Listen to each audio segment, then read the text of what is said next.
Hey, what's up, everybody? This is the Fifth Quarter Podcast brought to you by Flight Room TV.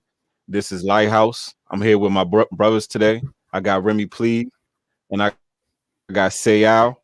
It's a lot that's been going on in sports this week, man. It's been a very drama-filled week, maybe even just the past 2 weeks in sport.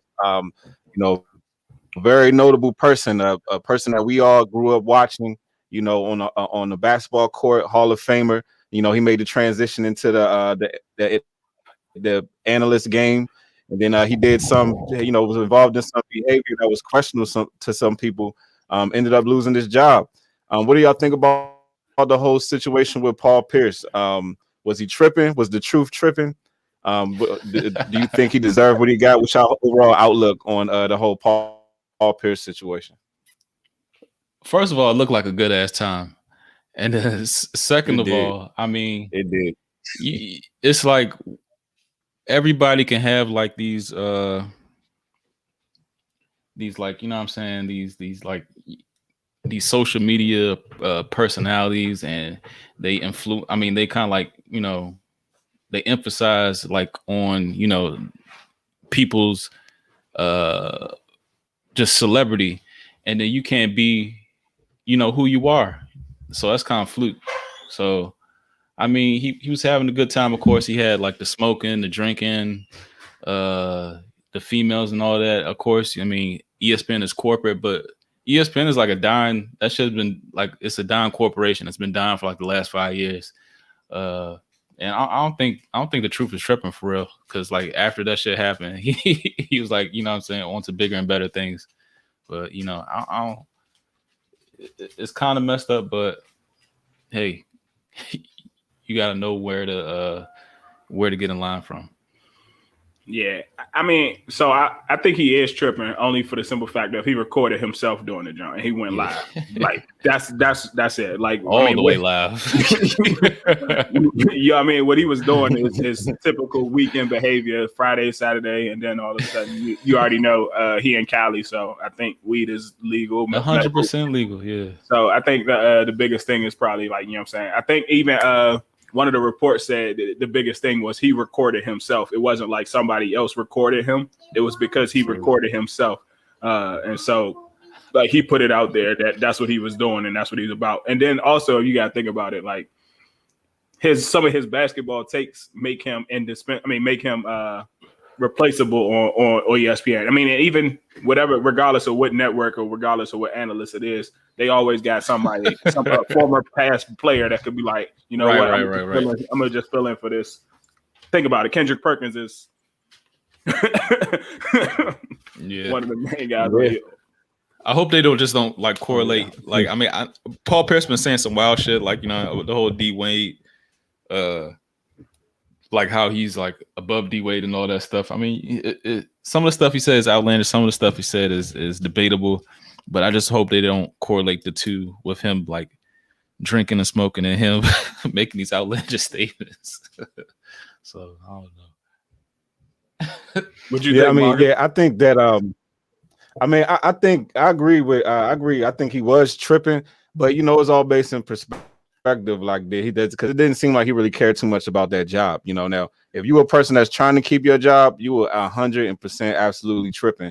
And like y'all was saying, ESPN is Disney. You know what I'm saying? At the end of the day, that's a corporate job. So even though he doing what he doing, on his own time, or he doing during his after work hours, but that shit what he was presenting in that video don't align with Disney. You know what I'm saying? So I can understand from a business perspective why Disney or ESPN would want to let him go.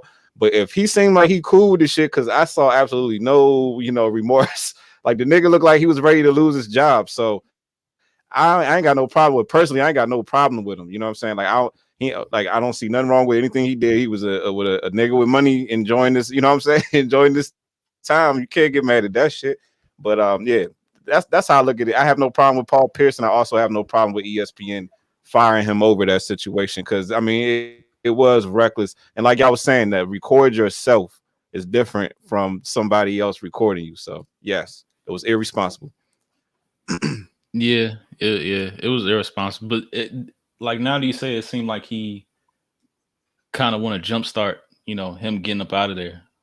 Like he was kind of cool with the reaction. So I don't know. Maybe he kind of. Well, I mean, you just put that joint on the screen and said that Oh he got yeah, offered 6 figures. Right for Cam Soda. Oh yeah, I heard about this. Yeah. So they say they want him to do sports analysis with like girls twerking in the background and shit. It's not a bad look, bro. It's not a bad look. At all. I don't know, but you think he take 250 for that though? I feel like he can probably get more money somewhere else, more than 250,000. Yeah, I mean, I think like so. I said, ESPN ESPN is a dime brand. These other conglomerates of, especially let's keep it real, like porn and all that stuff is like the biggest thing on the internet. Like it gets the most clicks, all that stuff, sex sales. So of course there's gonna be more money on that end. So I don't know. Maybe he got to weigh his options. But I think also I don't think ESPN was going to Fox Sports after this because. Oh yeah, true. You could be right, but I can see because to me, man, some of those shows on Fox Sports be just like what's it called? The joint with Jason Whitlock and them, like in Acho or whatever. They be having real compelling conversation on that show. I think that show is actually better than almost every debate show on ESPN. I don't know why I can't remember the name of it. What's it called? Not Undisputed. First Take. Not Undisputed. The joint with what's his name with Acho and the dude that went to Columbia, Marcellus Wiley. That show. First Things First. That's the name of that show, right? Yeah, I think. But never actually watched that. Oh, for real, you don't watch that joint? I feel like that's like the best sports. They be having real good conversations, and they all black. It's like an all black panel for the most part. Yeah, I mean, the truth can't do no wrong, for real. I think wild stuff. At the end of the day, I don't think he ain't really taking many losses right now. Right. I think he's all right. I think laughed that shit off. He laughed that shit off. He laughed it off. That's the key thing. Yeah. Another, people saying wild things and he didn't laugh it off. Huh? I said he didn't laugh it off. Whoever you about to bring up, I know he ain't laughing off. He ran to the feds. True. Okay. Yeah. Michael Rappaport. Yeah. KD and Michael Rappaport. Like, why are these two even having these type of discussions? KD got, a slap on the wrist, $50,000. I think even more like maybe like the higher NBA brash had to say, probably had to sit down with him in New York, what I'm saying, made him apologize. But KD was wrong. Rappaport was allowed to. KD was wrong how he did it. And KD can't. Hold on, Al. What you trying to say? KD just, he has that like, that's his flaw. Like he cares too much what people say. The same thing with Wale. Maybe it's this area. Like they have to respond on social media and shit like that. So like I don't know. Just pull up on it. If it's a real problem, you want to say you want to beat the shit out of somebody, just pull up on them. Like you ain't gotta leave a trail of evidence. KD ain't apologized for shit. That nigga KD said, "I'm sorry." So, what did he say? "I'm sorry, something, but hopefully my fans get to see me out there soon." Like he basically like totally dismissed. No, he said, "I'm sorry they see me in this light." Oh yeah. Right. But that's what I'm saying. Like that ain't no. I mean, although that is an apology, that's not a real apology. But yeah, that's the only reason I was making that face because he ain't really apologized. Yeah, I mean, but like these, I don't like the way Rappaport he gets that platform and people just like be soaking that shit up. But K just got. I mean, you gotta be sharper to that shit. Yeah, but the thing that I thought was weird about that is, Michael Rappaport pretty much, built a career outside of his acting on talking shit about people. You know what I'm saying? Right. Like he's always complaining about people. You know who I can't stand and did it. Like he's always, you know what I'm saying? So for when the shit get turned around on him, and then you want to expose the DMs and then go on TV shows talking about how you didn't like that you was threatened. Right. It's like, bro, a dude like you supposed to have tough skin. Like you can't, you know what I'm saying? It's like a comedian getting upset about being insulted. It's like, nigga, you a comedian. That's what y'all do. You know what I'm saying? So I thought that part was weird though. I thought that shit was weird. For people that didn't see it, call him a pale, pasty, cum guzzling bitch. Hey, but that nigga KD did not stop though. That was Right. He didn't stop at all. Uh, Like the little Twitter fingers just got moving, and that's the right. funniest part about it. He told him where to pull up and everything. That let you know he was really thinking about it. That probably came around on like multiple days. He was like, "Dog, this nigga still ain't answering me, dog." Like, man, He might have been drunk too, though, or something. You know what I'm saying? He might have caught KD at the wrong time. And KD's a guy that they said he had like a burner Twitter account. Like he can't leave social media alone. So this is like his outlet sometimes, I think. Like he cares a little bit too much. Start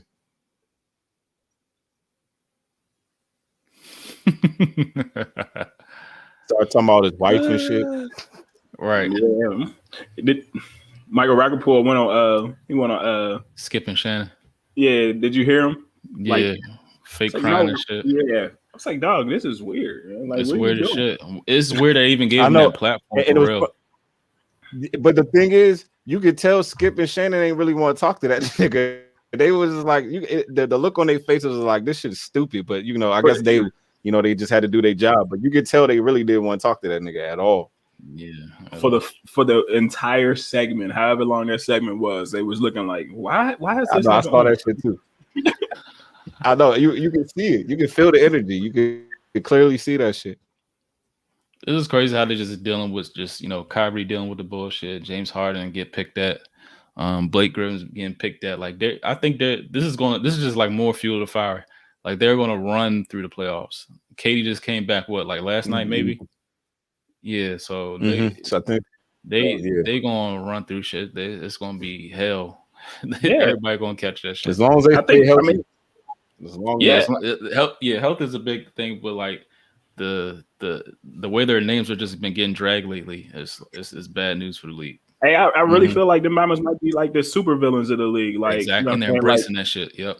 Yeah, exactly. So then you already know with the black uniforms, and then you got Kyrie, who's been like outcast for all the quote unquote outlandish things he said. You got James Harden forcing his way out. You got Blake Griffin who didn't have a dunk in 2 years. Then all of a sudden he comes back and gets a dunk, and they make a big firestorm out of that. So yeah, they definitely. And then you got KD as the supervillain for going and joining Golden State, and now for this and some more stuff. Yeah, they about to. I think they about to full on embrace it. Yep, and they should. That Nets Lakers finals is pretty much set in stone. Like the NBA gonna make sure that shit happen. Because this was even with all these storylines is going along on both sides. Even with the Lakers with all their injuries and issues and shit like that. So it's like you got just all this. Like y'all was saying, Kyrie got his own little story. James Harden got a story. KD got a story. LeBron got one. Like everybody got like their own little subplot. It just makes sense. Like it gotta, you know what I'm saying? That like that'll be a big deal if you get those two teams in the finals. Like that's a lot of star power right there. A lot of New York, LA. Yeah, LA. Come on, bro. Come on. Too much money to be made. Too much money to be made. Been down for that. Yep. But yeah. But speaking of New York, switching up sports, former quarterback Sam Darnold of the New York Jets was traded to the Carolina Panthers. The Jets receive a 6th rounder in the 2021 draft and a 2nd rounder and a 4th rounder in 2022. Who do you think won this trade? Do you think Sam Darnold was even worth that, or do you think it was a steal? What's your overall lookout on this trade? I think the Panthers came up a little bit because obviously they're not happy with Teddy Bridgewater. Maybe they don't have to be married to, because it looks like 3 quarterbacks on the go 1, 2, 3. So you kind of left with leftovers at that point, and the Panthers pick 9 or something like that. So yeah, so now you have like a starting quarterback. He was like the 3rd overall in 2018 or something like that. Yeah, I think he got something to show. He has, great arm talent. Never really had, a run game. I mean, he's gonna get Christian McCaffrey back.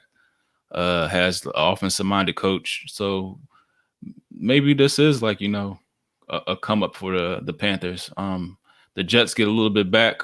He was on the last year of his deal. You get a little bit something back. That's the way to do it.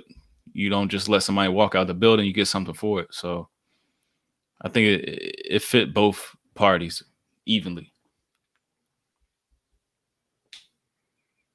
Is he coming in to be the starter though, or are they going to battle for that between him and Bridgewater? You think are the Panthers even going? Are they the Panthers even going to keep Bridgewater? They said they're shopping trades right now. So yep. Oh, for real? Okay. Mm-hmm. Yep. So to even get a second, and you're getting a 6th rounder this year. That's nothing. I mean, that's like end of the bench guy. But you get a 2nd rounder. That's a potential starter, and a 4th rounder. You can that could be anybody. But you are getting something for somebody that's yeah. And the thing is, if it don't work out with the Panthers, you're not married to it because he's in his last year. So yeah, and they got to keep their 1st round pick, and they got to keep their 1st round pick, so they didn't lose that either. So yeah, and they probably put that 1st round pick. And it's gonna really pay off next year. And they could still maybe potentially get Trey Lance. So you never know. You never know. Yeah, I would go somewhere. I would get because they just lost Curtis Samuel. Maybe you would get a receiver, Devontae Smith, Jalen Waddle, somebody right there. But still, you're in a good position. I think Sam Darnold got enough in the tank. He's not like too shell shocked. He does show flashes sometimes. He got arm talent. He's not like one of these like quarterbacks that just always had the silver spoon in his mouth. I remember when he was coming to USC, his dad is like a plumber, his mom is like a librarian or some shit like that. He's like a blue collar guy. I would have took him. Yeah, and then also, as you said, you're going to he's just going to a different offense. So coming from the Jets and Adam Gase, and then you get the opportunity to play who's a dumbass. Yeah, exactly. Dumbass. Yeah, a known dumbass. So you get to actually go to a different system and like you said, a pass happy system, but at the same time, you got Christian McCaffrey in your backfield. I think the Panthers came up. Yeah, the Panthers came up. Yeah, I also think the Panthers definitely need to go with a receiver and with that 1st round pick because they need some weapons to go along with Christian McCaffrey. Take some of that pressure off him because that's part of the reason why he got hurt last year, just taking too many hits, too many plays. You know what I'm saying? So they need to get some more. They lost Curtis Samuel. They need to get some more weapons out there. Help out Christian and the Sam Darnold. Yeah. It's a move, yeah.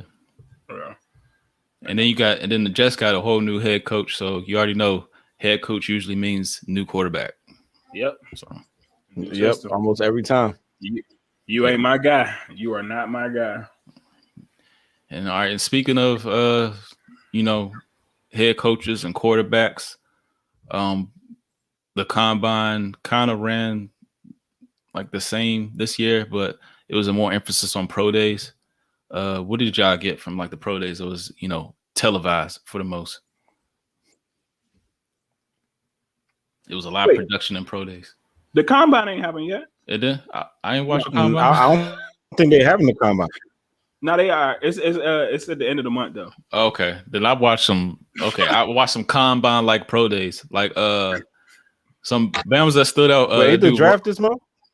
Yeah, April. It's usually like April 20. I mean, so when is the combine? It's usually the 3rd Thursday. Wait, the combine happened, Al. It did? I don't think they had a combine. This is a sports show, combine at all. I think they just got pro day. The combine did happen. I told you, yeah. I definitely I seen a lot of fat dudes running.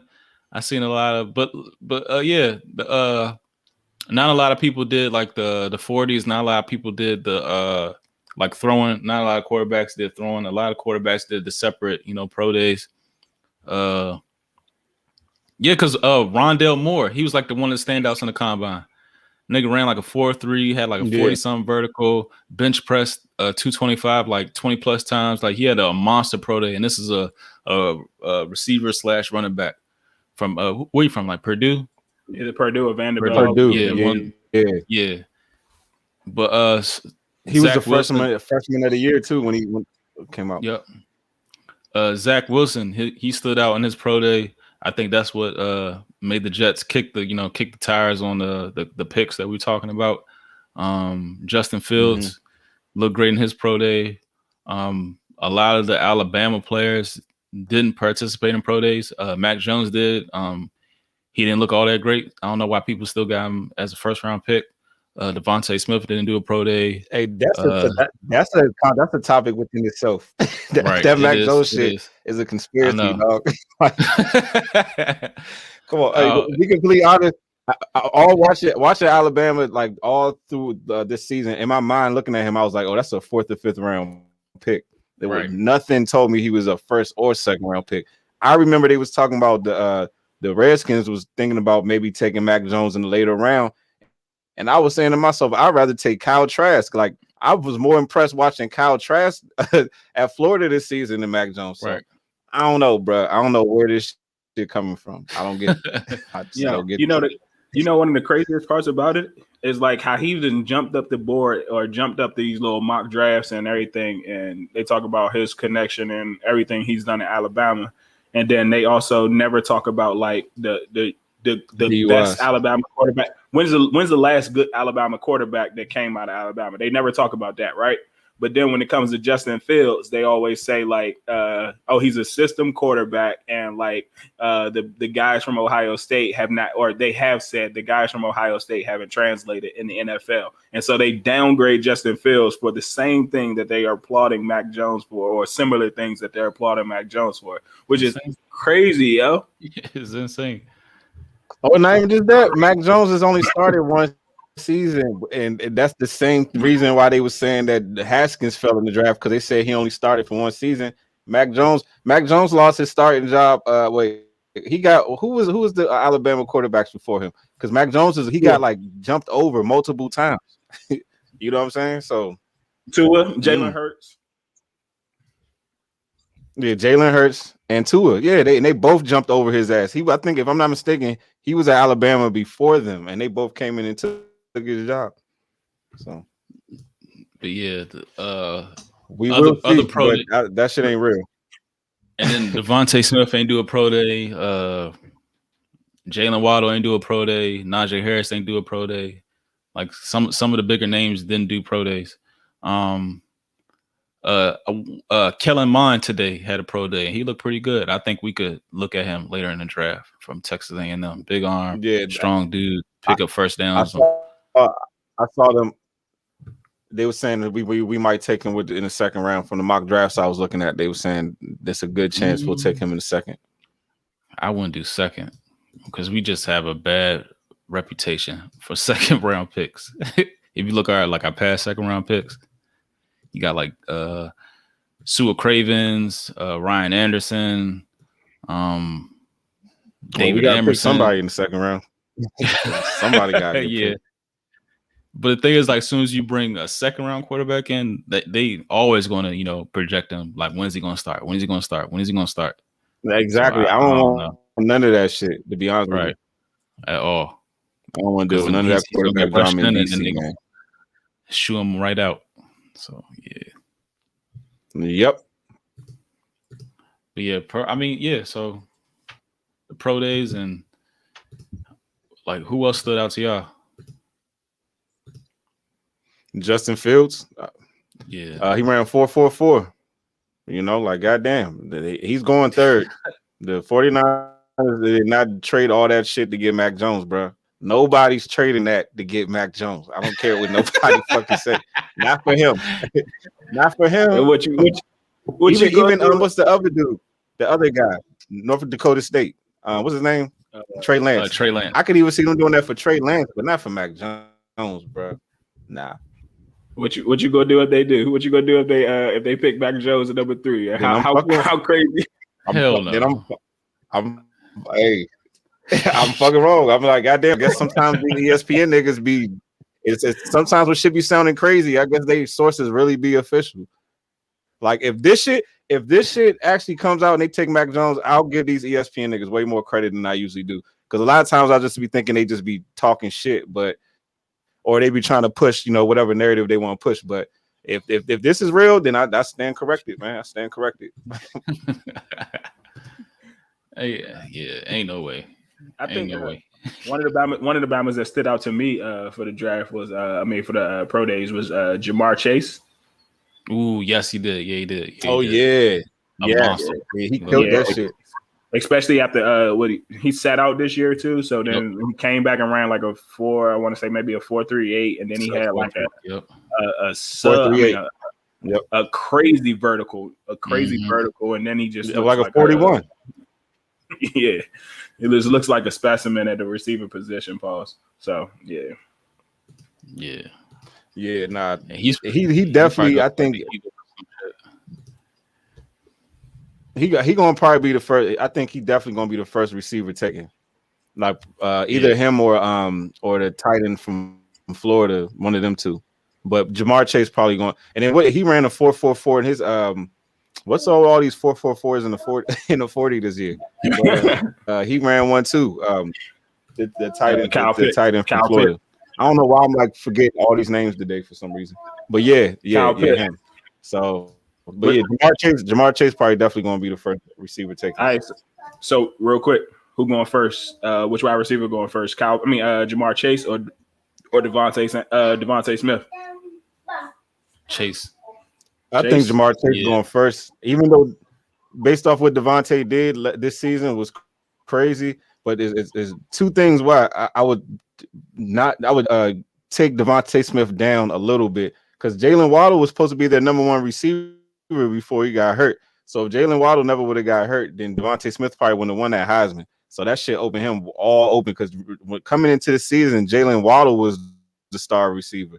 And then I also say that just in general, just as an overall physical specimen, Jamar Chase is like, he's bigger, he's faster, he's stronger.